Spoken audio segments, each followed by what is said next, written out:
a session where we will be touching upon the importance of combining nature and infrastructure. How is it that we can have green infrastructure? How is it that we can focus more and more into integrating nature into the infrastructure development that we are planning for our future projects? And we're all talking to people in a room full of those developers right here. I now present to you our moderator for this segment. Please put your hands together and welcome Mr. Vivek Mittal, Executive Director, Deloitte India, joining us on stage. And let me hear it up for all our speakers. Please welcome Dr. Sanjay Kolte, IAS, Chief Executive Officer, Pune Smart City Development Corporation Limited. Please do put your hands together as I welcome Ms. Mili Majumdar, Managing Director, US Green Building Council. Also with us, Dr. Nupur Bahadur, Senior Fellow and Associate Director, NMCG-TERI Center of Excellence on Water Reuse, Environment and Waste Management Division, TERI. Thank you, ma'am, for being here. A reminder to please take a seat as for the images on the background. May I also welcome Mr. Jaideep Rajeshwarkar, Senior Vice President, Business Development, KEC Civil. Let's hear a round of applause as he steps forward. Ma'am, may I please remind you all to take a seat as per the images on the background, as I also welcome Mr. Rajiv Agarwal, Managing Director and CEO, Essar Ports, to please join us.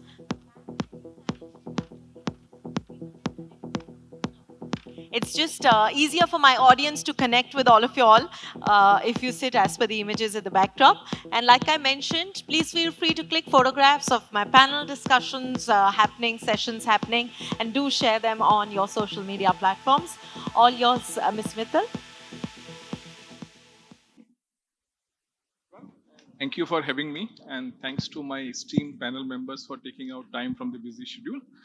As we know, cities are engines of economic growth. I mean, they contribute roughly about 60% of the GDP of the city we have, but they also contribute about 60% of the total GHG emissions. They also consume 60% of the total resource. As roughly, different definitions put India urbanization rate at about 30 to 50%, but we expect that our urbanization will reach 75% by 2050. That means we'll be adding the same population in the next 25 years. So that means the huge amount of infrastructure that needs to be built is still to be there. I think in the morning somebody was talking about that whatever we have built in the next 20 years, we have to build in the next 5 years. So this huge amount of infrastructure is going to put a lot of pressure on already climate stress country that we are. And green infrastructure is the way to go. Until unless we mix nature with the infrastructure that we have, it is going to be a huge challenge for us going forward. So in this regard, maybe if I ask very opening question, just to set the context, that when it comes to your industry, how do you see the green infrastructure landscape? Are we on the right trajectory? Do you see a lot of problems in adoption? What's your take? So if you look at the world over, you see there are a lot of cities in the world like Singapore, Hong Kong, Mumbai, Madras, Vizag. These are all Calcutta. These are all port cities. I'm in the port industry. So I can say that the port came first and maybe the city developed alongside. And we always say that, ports are, harbinger of development.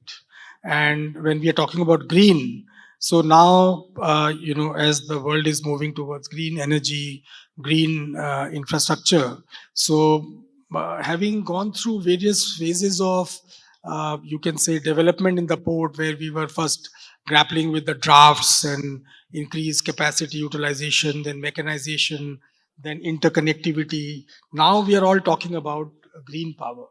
So there are, one is that, of course, within the port, what we can do to create green infrastructure. The other is that how do we, energize the other parts all around us.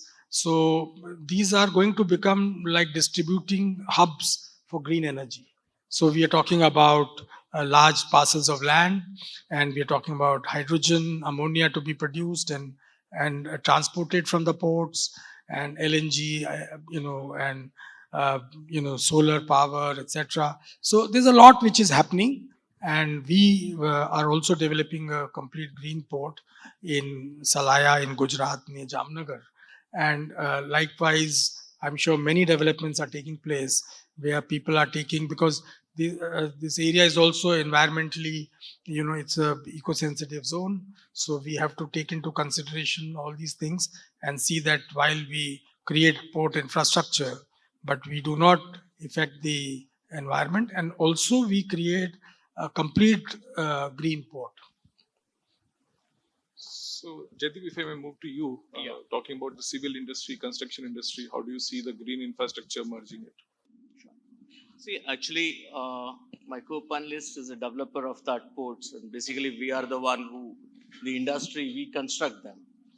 The infrastructure industry, the civil people. See, if you look at today's scenario, basically, uh, earlier days, this green concept was not there, but today, if you see that concept is coming into this construction practices also. There's quite a lot of companies have now started sustainability. They have started, collating or kind of their ESR goal, linking it with that. And if you look at, I know there are certain codal things have also been developed, certain practices, design practices also have come, certain construction kind of materials. See, most important construction industry is, if you look at, we are more unskilled people are there part of that. So it really, there are challenges associated with that, but even in terms of availability of materials, uh, we are slowly, I think things are getting innovated. Still, traction is getting developed there. Green cement, people are now using fly ash predominantly in most of the construction, projects. So it's combining. I mean, people are really keen to do that. Initially, people are thinking, they were thinking that the cost of that construction is more. But slowly, if you look at, people are understanding the construction cost could be a little higher, but subsequently the maintenance cost and overall scenario is much better for them. And they're even, see, I just tell you some of the examples of our projects. Earlier, when we used to do a water project, even a water project, integrated water supply project, people never used to think of having a green power, the solar power or something as part of that project. But today, most of your projects, people think, wherever there's a space available on the rooftop, even in the factories, they really want to have a solar part of that. That's adding a cost, capex cost for the project. But the power generated out of that is adding, is compensating for the power consumption required tomorrow there. So things are quite there, I think, and people are having interest, but still there has to be a proper collaboration is required between all the stakeholders like government, the developers who are going to basically pay the money for the contractors, as well as the construction companies. All should have together really take this forward, because that's going to save the environment in future. And we are, all of us here as an Indian citizens, all citizens across the globe are responsible for the safeguarding of the environment. So, thank you for having me here. And I'm from the wastewater, water treatment, and water reuse sector. So, particularly talking about this sector, I see when we talk of green, green comes later when we have to see the gaps in gray. So, when we talk of gray infrastructure, there is huge gap. And if we identify those gaps, then comes the scope for the green. So if we have to see the from the CPCB report I'm citing, the sewage generation in the country, which is 72,368 MLD as per 2021 report, so there is 56% gap in the installed capacity. Then further 68% gap in the operational capacity. And as we move ahead, 72% gap in the treatment capacity, which means we are treated only 28 to 30% of our wastewater. So this is the statistics, which has improved in last few years, but still the statistics remains the same. So today when we are talking here for infrastructure summit, we have to see what is needed, what is the gap, where is the gap, and here comes the role of green. And today when we are going for green in the water sector, a lot of innovation is coming. Our rejuvenation efforts are there, lake rejuvenation, pond rejuvenation, river rejuvenation efforts are there. But still, a lot more has to be done. And this is something where we have to see what good practices exist outside India, within the country, and if we can adopt those technologies or best practices from other cities, other municipalities, certainly we'll have a great way ahead in this sector I'm talking. Thank you. Thoughts on this? Thank you for the invitation. My name is Mili Majumdar, and I represent a global organization, US Green Building Council. And we operationalized one of the largest green building rating system globally, which is known as LEED. So, in my experience on requirement for green infrastructure, I think we all realize now, and currently in context of the unprecedented climate change that is happening, that resilience to climate change is a fundamental human right. And green infrastructure provides us that facilitation to help us navigate the climate change scenario that we are facing in a tangible way. So when I say that, what I mean in specific is, for example, this year we faced unprecedented temperature rise, say the city of Delhi going up to 50 degrees Celsius. However, if you have a master plan which is suitably implemented that addresses issues around urban heat island mitigation, then we can address many of these things fundamentally. And having as we all know, that Supreme Court has told us this year that it's a fundamental right, resilience to climate change, and it's a human right. So while we are also on one hand talking about facilitation of green infrastructure for the human race, we have to be very inclusive. There are a lot of people who are vulnerable to climate change, particularly the poorer segment, and green infrastructure to me provides a kind of a segue, a cost effective segue to help them address the climate change impacts. So I think now in the overall global dialogue around green infrastructure, or for that matter any infrastructure projects that we talk about, green is embedded concept. We talk about concepts of urban heat island mitigation through programs of, say, cool roof, green roof.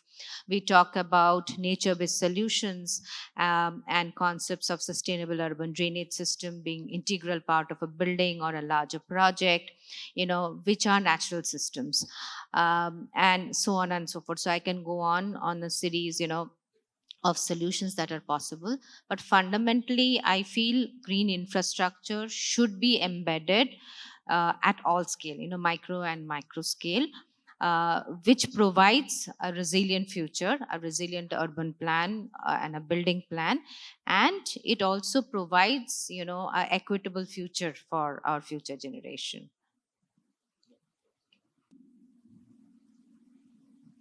Yes. And I work with the Smart City Mission as CEO Pune Smart City. And as per the vision of the Smart City Mission, an element of sustainable infrastructure has been very much part of this mission right from beginning. And Pune was the first round city. And most of the projects had that element of reducing the carbon footprints and driving towards sustainability. I would just briefly enlist the initiatives which contribute to a greener environment or green infrastructure for the city, like electrification of bus transport, because transportation is a major contributor of pollution and carbon CO2 emissions. So that began in 2019, and Smart City Mission was instrumental in bringing the first 150 e-buses for the city. Now, of course, we have 475 e-buses running in the city. That's a major component, and Pune has pioneered in that, I would say. Smart street LED lighting was also introduced on a PPP mode by the city. Smart City and Pune Municipal Corporation introduced it in 2017-18. And about 58% of energy saving is being achieved by way of conversion of all the earlier sodium vapor and mercury vapor lamps into LED lights. So that was again a very important initiative taken by the city. Solar rooftop project is being implemented for all the municipal buildings, school, hospitals, dispensaries, of Pune Municipal Corporation. Clean fuel initiatives besides e-buses, even the EV cell of the municipal corporation is very proactive in promoting registration of EVs every year, and they are making the environment conducive for charging infrastructure and other things, trying to incentivize the societies, residential societies for providing these charging facilities. Charging infrastructure on PPP mode is being created. On the solid waste management, again, it's a waste is another contributor of carbon footprints.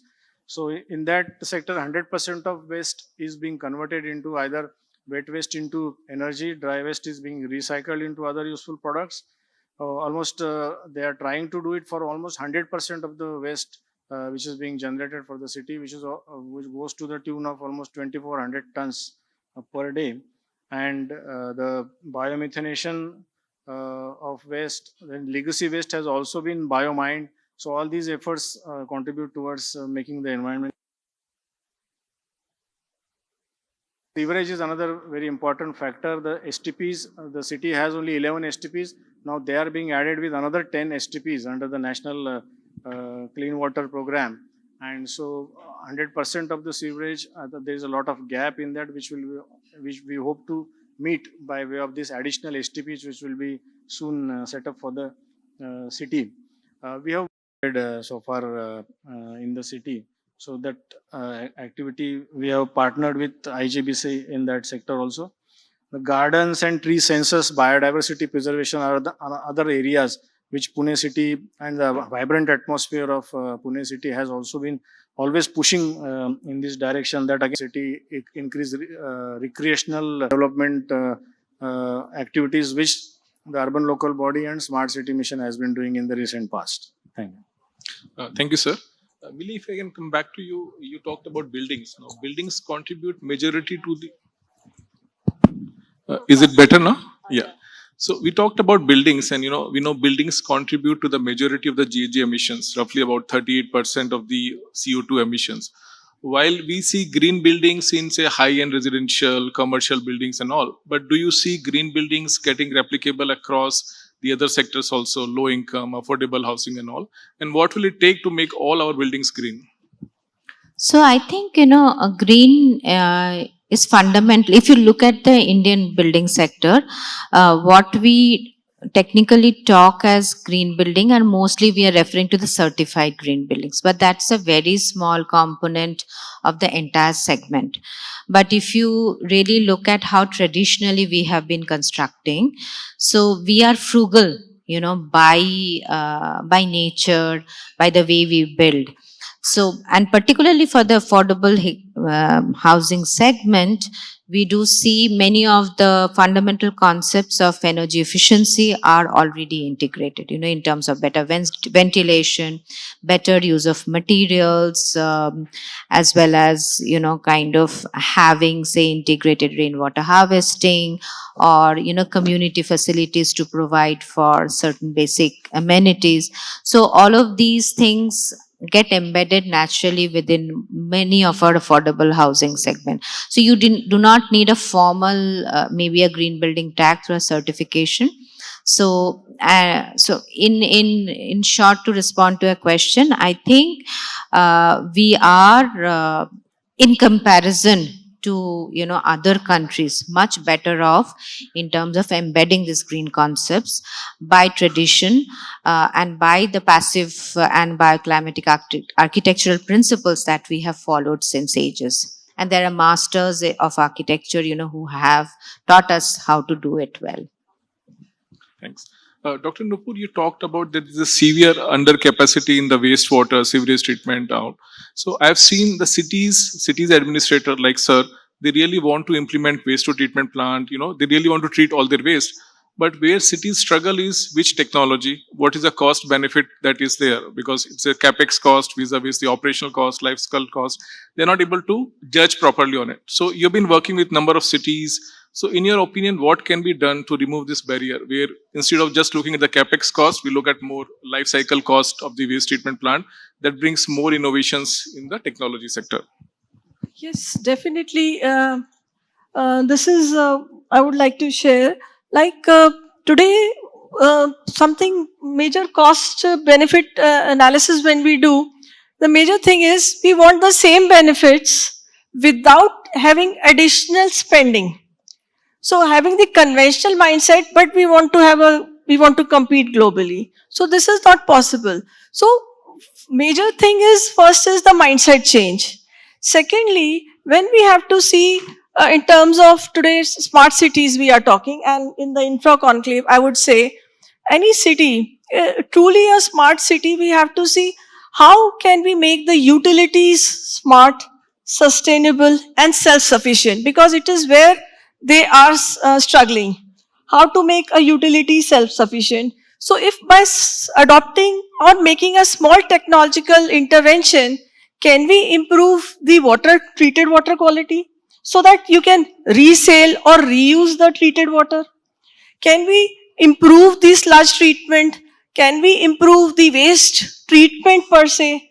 A slight change. You can enhance in the, let's say, biosolid production, biogas production, vehicular reuse. So there are so many options. So technologies are there, options are there. Only thing is how to make it possible. Authorities, they know everything, but still, like where to begin?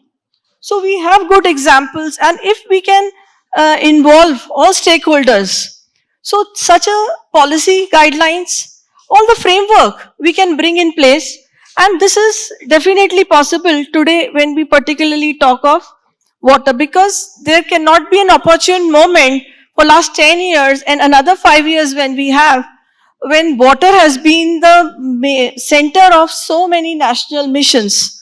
So therefore, there is huge scope, and not just going by L1. If we can look at how we can overcome this L1 thing and integrate advanced technology options, thinking the lifestyle cost, and also while calculating, we should also see the direct and indirect benefits, or tangible or intangible, I would say. This is what we miss in the assessment. So if we take all these things in place, definitely these smart city missions and all this is possible and a reality. Jaideep, you talked about sustainable materials in the construction. So how do you see the sustainable materials, including, recycled materials, materials with, say, low embodied carbon energy? Is there an ecosystem of players? Because most of the times developers find that they have a shortage of such kind of materials. The cost might be going high. So do you see that now going forward, if you're talking about such a massive infrastructure, is there a complete ecosystem of sustainable materials available? Do we need to do more to develop such kind of ecosystem? See, if you look at today's situation in the country, we still really don't have exactly an efficient and perfectly available systems. But at a construction sites, I tell you what we all try to do. Whatever the C&D waste, we try to minimize it. If you look at, we are using for the design itself, if you look at from the concept stage of design, we are having, people are using BIM across most of all the projects. See, that helps, earlier people used to design, there used to be a clashes coming. Now we are able to avoid that, basically. And if you look at the concrete, earlier in very few projects, especially dams and all, there used to be a fly ash or something like, and people used to use because of to minimize the heat of liberation. But today, if you look at almost in a metro projects also, where we are constructing precast, pre-stressed also, where people earlier were thinking it's difficult to construct using a fly ash into that and all. We may lose the strength. I tell you, I personally have experienced while explaining to some of the clients to change their tender conditions or bring into that. But we proved it, basically. You add, the code itself now permits to add fly ash up to certain extent, blend it, effectively utilize it. So that's, it's a green concrete, basically, the low carbon cement, you can say. Then, as you said, I said while ago, even at the zero discharge, I still remember my days of HCC when I was, it was a mandatory at every project site, we had a zero discharge requirement at labor colony. It was mandatory. And we used to do that. And, again, that treated water, we used to use it for curing. I mean, that I'm talking way back. I mean, that thought was there. So this is now getting here everywhere. And the zero discharge concept has come into the buildings. And the construction, people now, even if you take a residential apartments now, a big societies, it has been made mandatory. But still, I feel there's a lot to do on that. And we need a lot of, kind of, as ma'am said rightly some time back, people have to change the mindset. When you start using the water for reflushing in the societies, people start thinking, oh, I'm doing something which is not to be done. But people have to change that mindset. And I tell you, recently, if you look at in Mumbai city, there are about 8 STP plants have been under construction now. And every plant, there's a mandatory of 30% water. I remember 25 or 30%. They are doing a tertiary treatment and trying to do a pilot reuse into an industrial areas. And I tell you, for industries also with that, today there could be an added cost for doing a separate line for that for infrastructure. But the same industry, today they take a potable water which can be used by the people for drinking. The same water, can give water to many people. And you can have this water coming to them at a cheaper price, and the water which was going waste, even the authorities can make money out of it. That, and I mean, at a lower cost comparatively to potable water. Definitely that's going to reduce the price of the manufacturing price. All that can be really looked into in a sustainable manner. But we need proper regulatory things to still come. Enforcement of that strictly has to be done. We need to have certain policies to be brought. We need to get in some incentives for people so that really everyone try to really follow that. So, Rajiv, you talked about how SR port is at the core of the decarbonization efforts, some of the initiatives that you're taking. So, in your opinion, what are some of the key technologies that are helping to make ports green? Is there a demand for such technologies? Can it be replicated in other ports? Yeah, sure. See, if you look at, when the ships come in, basically, they bring in or take out the materials. So now the technology is developed that we use hydrogen, though it's still in a very, very initial stage, but hydrogen powered ships or LNG powered ships or crafts are being going to become popular in the next maybe 5 to 10 years. And then the ships, when they come in, they use their own power generated, which they're generating out of fuel oil, etc. So we are developing shore power. So for smaller crafts we already done it, but for bigger ships we are now going to start with providing shore power. And the shore power, all the power for the port has to be from solar or wind or green energy source. So that's what is being done by us. And then you have mechanized system. So there is no, and try to use no diesel or any other fuel for the various equipment there. So most of the equipment should be electric. So you have electric powered conveying systems and then rail connectivity, etc. So that you minimize or eliminate completely the use of fuel, fossil fuel. So this is what I think, if consciousness comes, this is not a very heavy cost. And at the same time, it saves you, because the power that we generate out of renewables is much cheaper than the power that we get from the grid. So that's there. Then, if you look at several other things, like what we are doing is that the cargo which we handle.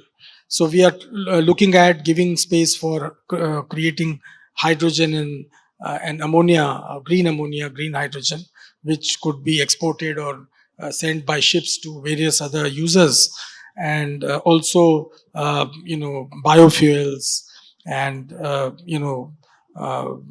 SAF, which is for sustainable aviation fuel. So these are things used, oils, etc. So these are industries which we are now going to have. We've already made a plan. Some of these investments are being done by our group itself. So they're fairly certain. And this will become like a showcase because, these are the things that we are going to be using. And some of these things will be exporting to a refinery in UK where it's a necessity. So in due course of time in India also, this will become a necessity where if you do not use green energy or you have more than necessary carbon usage or production, then you will be required to pay carbon tax. So I think these are things which need to come. Maybe a roadmap could be given so that they don't come suddenly and people can prepare. Yeah. So apart from that, we also on the water side, we are having a seawater intake system for about 400 MLD, which is going to be supplied to the power plants. And this is recycled, so it comes back and then goes back again. So these are things that we are doing something, and then we feel that over a period of next 5 years or even earlier, maybe in 2-3 years, we should be completely carbon free. Dr. Nupur, you want Yeah, to I add? just wanted to add what two gentlemen said, that in infrastructure particularly, a very common thing we have, let's build new infrastructure. What about the old? Can we think, if today we are talking of green, green has many aspects, as green has many shades. So can we think of augmenting the capacities? Can we think of the existing infrastructure within the same infrastructure? Can we reduce treatment times? Can we remove the redundant conventional technologies? Can we have integrated solutions within the same infrastructure? This is how we have to think. And the second important thing, again, from the infrastructure, how we can make it as a resource factory. So wastewater treatment plant or any infrastructure project, how we can reap benefits from it. So one very important work which is being done, I want to highlight, because treated water reuse, just one data I want to share. It's from the report from CEW 2021, that in 2021, the treated water, 11,622 million cubic meters was the treated water available in the country. 74% of the treated water was available for use in irrigation, if we would have used it. And the potential is, from that water was 1.38 million hectares land could have been irrigated, and the revenue which it would have generated just from irrigation is 966 billion Indian rupees we are talking about.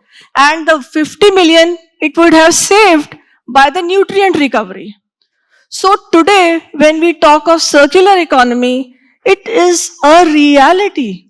It is possible. So wastewater or waste infrastructure is a tremendous source if we can really identify each element from it.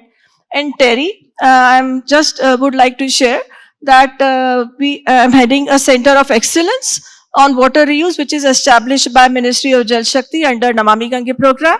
And here all stakeholders are welcome to discuss in the water reuse treatment, wastewater treatment, treated water reuse for the construction and housing, industrial water reuse, municipal reuse, and such projects. So we'll be happy to collaborate with the delegates here. Thank you.